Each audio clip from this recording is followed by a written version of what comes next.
I had a friend of mine in 2010 that took his own life. He was suffering from major depression, and no one knew. Certainly I didn't. And it sparked the idea of fear in my heart because I didn't know what was the cause, but I knew it had to do with mental health. I felt scared. I felt just unsatisfied and unworthy of his friendship because I didn't know and I didn't notice it. It started to put pieces together. The loneliness, the isolation, the outcries, the outbursts, certain things that once you research, you realize that that person was suffering from depression and it just wasn't seen at the time. I felt scared. I felt everything was black and gray and just black and white, no colors in life, as if you're looking through a lens and you're seeing black and white. You feel like no one loves you. You feel like there's nothing that you're gonna do that's gonna be right. You feel like everything that's going on in your life is just going wrong. You start thinking about suicide.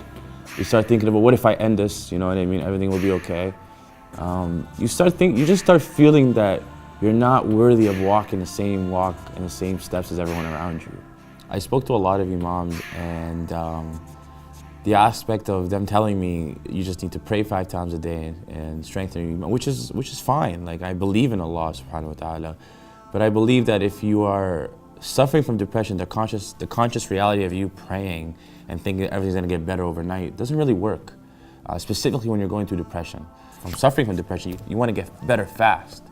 So when you go pray 5 times a day and then you pray sunnah, you realize, okay, well, next day I'm gonna wake up, everything's gonna be okay.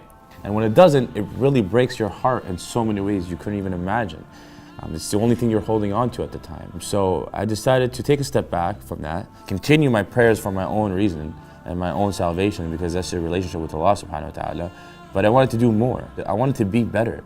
I wanted to become a better version of myself, not because of me, because of what I realize is happening around me with people that don't even come out with this. I made a pact with myself that I will not stop. I will not stop until everybody in my community, everybody in my mosque, everybody around me knows what mental health is and the stigma of mental health. I decided to create a campaign and a social movement called the MoeMoe Experience that focuses on the stigma of mental health and the ways that you can, or the paths that you can take to better yourself as a human being, as a Muslim. I felt like, as an African man, as a Sudanese man, it was very taboo to be telling people that you're going through depression or you're going through mental illness. You're afraid of the shame that might come to your parents, your father. You know, he didn't raise a strong man. And I always remind myself, it's proof that I'm a very strong man because I'm here right now. And I don't care about how it looks. I never will, because I know how far I've come. Nobody's gonna have to tell me that.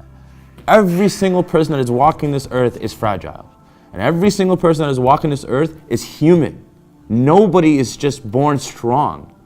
Nobody is born invincible. You understand me? And that is, like I said, that is the pinnacle of our religion. We're human. It reminds us that we are human and that Allah is in control. Speak out. Grab help. Talk to your colleague. Talk to your friends. Talk to your parents. Talk to your mental health advisors. Talk to your school counselors. Talk to your imam. But you got to be able to understand, talking to your imam alone is not going to get you the results that you need. You have to seek professional help.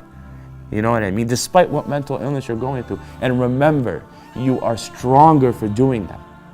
And you are a hero to your own story for doing that. Never forget that. 50% of the battle's already won. The other 50% is just holding on. Just knowing it will get better. Bi-iznillahi ta'ala.